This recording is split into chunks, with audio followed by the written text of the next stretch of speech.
एक बार की बात है, एक दूर के राज्य में इसाबेला नाम की एक युवा और खूबसूरत राजकुमारी रहती थी। वह अपने दयालु हृदय, अपनी बुद्धिमत्ता और रोमांच के प्रति अपने प्रेम के लिए पूरे देश में जानी जाती थी। एक दिन महल के पास जंगल की खोज करते समय इसाबेला पेड़ों के बीच छिपी एक छोटी सी झोपड़ी पर ठोकर खाई। अंदर उसने एक बूढ़ी औरत को आग के पास बैठे हुए सूप के एक बड़े बर्तन को हिलाते हुए पाया। नमस्ते प्रिय, बूढ़ी औरत ने मुस्कुराते हुए कहा। तुम मेरे विनम्र निवास पर क्यों आए हो? मैं बस जंगल की खोज कर रही थी, इसाबेला ने उत्तर दिया। और मैं तुम्हारी झोपड़ी में आ गई। मुझे आशा है कि मैं दखल नहीं दे रही हूं। बिल्कुल नहीं, बूढ़ी औरत ने कहा। वास्तव में मेरे पास तुम्हारे लिए एक उपहार है। उसने अपनी जेब से हाथ डाला और एक छोटा चमकीला पत्थर निकाला। यह एक जादुई पत्थर है। इसे हमेशा अपने पास रखो और यह तुम्हें सौभाग्य लाएगा और तुम्हें नुकसान से बचाएगा। इसाबेला ने बूढ़ी महिला को धन्यवाद दिया और पत्थर को अपनी जेब में रख लिया। जब वह जा रही थी तो बूढ़ी महिला ने पुकारा, याद रखना मेरे बच्चे, पत्थर की शक्ति उस पर तुम्हारे विश्वास में है।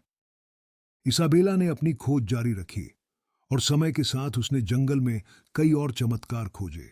उसे बात करने वाले जानवर, जादुई पौधे और छिपे हुए झरने मिले। उसने एक शरारती परी से भी दोस्ती की जिसने उसे गुप्त रास्ते दिखाए और उसे जंगल के जीवों से बात करना सिखाया। जैसे जैसे वह बड़ी होती गई, इसाबेला और भी ज्यादा साहसी होती गई। उसने पहाड़ों पर चढ़ाई की, समुद्र में नौकायन किया और दूर दूर की जमीनों की खोज की। और इन सब के बीच उसने जादुई पत्थर को अपने दिल के करीब रखा। एक दिन दूर के राज्य की यात्रा के दौरान इसाबेला को एक दुष्ट जादूगर ने पकड़ लिया।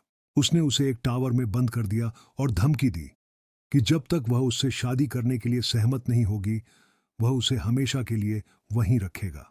इसाबेला डर गई, लेकिन उसे विश्वास की शक्ति के बारे में बूढ़ी महिला के शब्द याद आ गए। उसने अपनी आंखें बंद कर लीं और जादुई पत्थर को अपने हाथ में कसकर पकड़ लिया। उसने उस परी से प्रार्थना की जिसने उसे जंगल के रहस्य दिखाए थे, और फिर वह प्रतीक्षा करने लगी। अचानक उसे हवा का झोंका महसूस हुआ और पंखों की फड़फड़ाहट सुनाई दी। मीनार हिल गई और फिर एक चमकदार रोशनी कमरे में भर गई। जब रोशनी फीकी पड़ गई तो इसाबेला ने खुद को परी के सामने खड़ा पाया। नमस्ते मेरे दोस्त, परी ने मुस्कुराते हुए कहा। ऐसा लगता है कि तुम थोड़ी मुश्किल में हो। हाँ, इसाबेला ने कहा, लेकिन मुझे पत्थर की शक्ति पर विश्वास है, मुझे जंगल के जादू पर विश्वास है, और मुझे विश्वास है कि मैं इस मीनार से बच सकती हूँ। परी ने सिर हिलाया और फिर उसने अपनी छड़ी लहराई। मीनार फिर से हिल गई और अचानक दरवाजा खुल गया। इसाबेला और परी सीढ़ियों से नीचे भागे और ताजी हवा में बाहर आ गए। उस दिन के बाद से इसाबेला ने और भी अधिक दृढ़ संकल्प और साहस के साथ अपने रोमांच को जारी रखा। वह जानती थी कि जादुई पत्थर ने उसकी जरूरत के समय उसकी मदद की थी, लेकिन वह यह भी जानती थी कि यह उसका खुद पर विश्वास था जिसने उसे वास्तव में बचाया था। और इसलिए वह हमेशा खुशी से रहने लगी, दुनिया की खोज करती रही और जहां भी जाती दयालुता फैलाती रही। और जब भी उसे थोड़ी अतिरिक्त मदद की जरूरत होती तो वह बस जादुई पत्थर के पास पहुंच जाती और उस परी से प्रार्थना करती जिसने उसे रास्ता दिखाया था।